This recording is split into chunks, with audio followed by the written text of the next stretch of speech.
Hello everybody, this is the Ship Modelers Library. Today I will show you a book with the Rogers collection of dry dock models at the US Naval Academy, Volume 3 by Grant Walker. Volume 1 and 2 examine 17 examples of first, second and third rates models of ships of the line.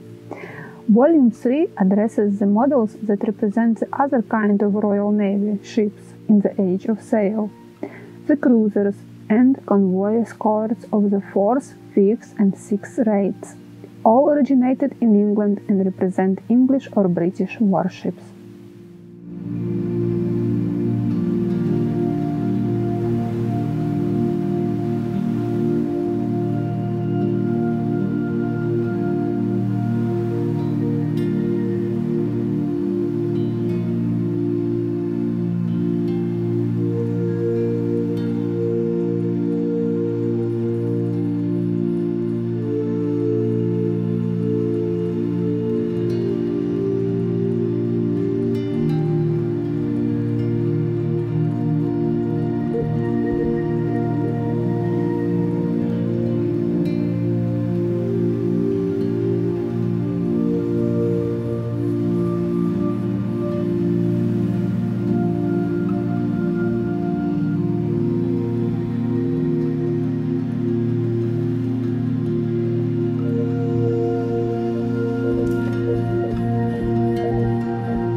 Thank you for watching. Let me know in the comment section below which book would you like to flip through in the next edition.